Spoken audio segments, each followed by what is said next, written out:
Coming up on Mountain News this morning, Kentucky has started to send out National Guard and more to North Carolina to aid the effort in Helene. And with the election right around the corner, it's important to look ahead at what will be on your local ballot. Dedicated to Eastern and Southern Kentucky, this is WYMT Mountain News This Morning. Good morning. I'm Madison Carmouche. We're inching up on that 6 o'clock mark this Thursday morning. And let's send it over to meteorologist Tim Drawbridge for a look at your forecast. Good morning, Madison. Good morning, everyone. Waking up to the fog this morning, temperature-wise, not bad. 59 outside our door here in Hazard. And yeah, the dense fog advisory, it's going to remain in effect until 10 a.m. this morning and encompasses all of eastern and southern Kentucky. So please take the extra time as you make your way around the region this morning. 53 Ashland and in Prestonsburg. 54 as you make your way through Wise. To 58 your way. Good morning, Middlesboro. 57 at the London Corbin Airport and 55 at Irvin. High pressure right on top of us. A couple of cold fronts that have gone through the last 36 hours out to our east. And once the sunshine ends up burning off the fog, we've got a beautiful afternoon in store. I didn't hit the check mark hard enough. Quick preview of the 7-day forecast. After the fog burns off, a lot of sunshine today, up to 79. The bus stop forecast coming up in just a few moments. Madison? All right, Tim, thank you. The names of 11 fallen firefighters are now etched in a memorial that honors Kentucky firefighters who have given their lives in the line of duty. At the annual memorial service in Juniper Park in Frankfort last night, city officials and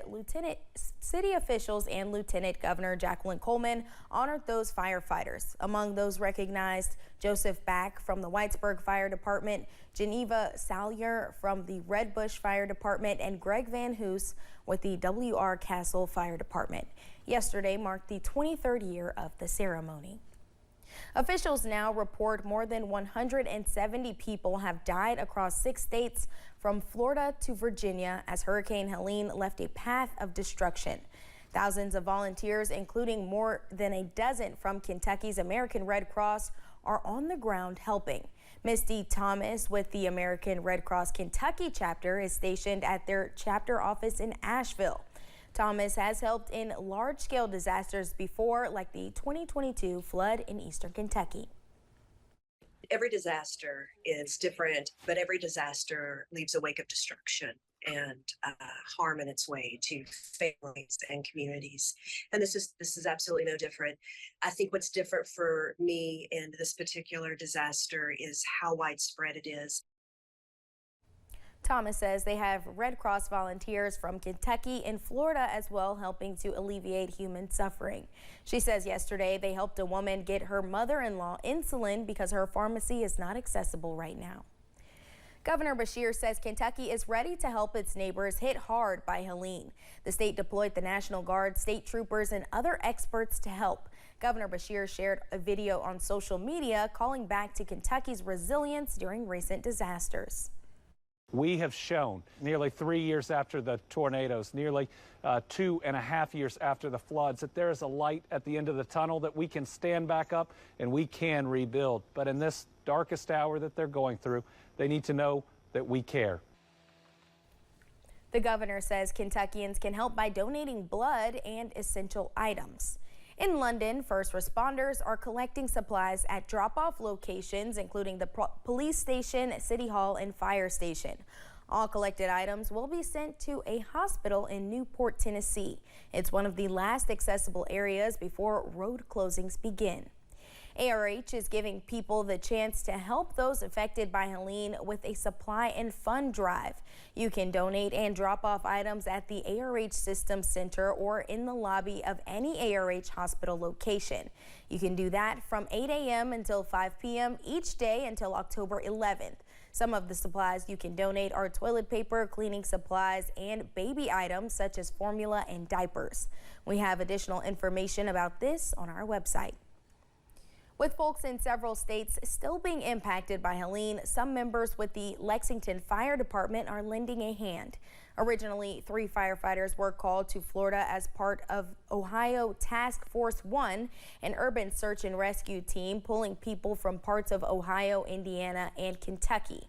But in the aftermath of the storm, the 3 firefighters have been relocated to North Carolina. They're out doing damage assessment and then wide area search, looking for people that might still be trapped, whether it's in buildings that have collapsed, or as we know in North Carolina, a lot of the buildings are just completely gone. They're non-existent. Whole towns have been washed away. The Salvation Army Emergency Disaster Service teams are also helping people affected by Helene. Donations will go toward food, water, and long-term recovery services for survivors. Crews are still working to see how much damage Helene did to Kentucky's forest.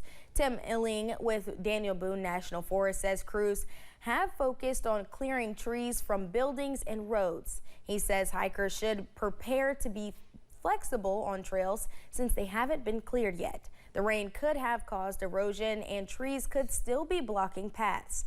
Ealing says you should watch out for branches that could still fall. There may be what we call widowmakers, which are like branches that are broken off at the top of trees. And it's really important to look up before you park your car, before you camp, break for lunch, whatever. Some campgrounds and trails at Red River Gorge are still closed, and park officials at Cumberland Gap don't recommend hiking at all. Election Day is 33 days away, but election officials say voters should be preparing now. I was able to speak with one county clerk about what's on the ballot. It is October, which means we are getting closer to the November election. So I'm asking, please get out and vote everywhere. November 5th, voters throughout the nation have the chance to cast their ballot if they are registered. Call our office, make sure you are or not, because a lot of people won't call until the day and they go vote and they say, well, I'm not registered. Well, you had all these time to register since the last election. Voters in the Commonwealth have until Monday, October 7th to register to vote. And I want to tell the people of Knott County and of all Kentucky, state of Kentucky, if you're not registered to vote, go online or call your county clerk and register. Knott County Clerk Reese Cornett says the county traded polling precincts for voting centers. I chose to do this because it's more convenient. Plus, it's hard to get poll workers. You don't have to have as many poll workers. And it saves county money, too. Plus, it's convenient for everybody.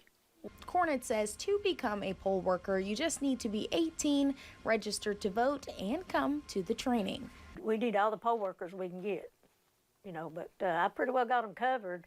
But I always like some, so be an alternate, so some don't show up, then you'll have somebody take care of that. Along with the presidential race, Kentucky has 2 constitutional amendments on the ballot. Cornett says Robert F. Kennedy Jr. is on the ballot in the presidential race, but a vote for RFK Jr. will not count. The governor and first lady are vaccinated against the flu and COVID. Governor Beshear posted these pictures to social media of him and First Lady Brittany Beshear getting the latest shots. The governor urged folks to schedule appointments this month.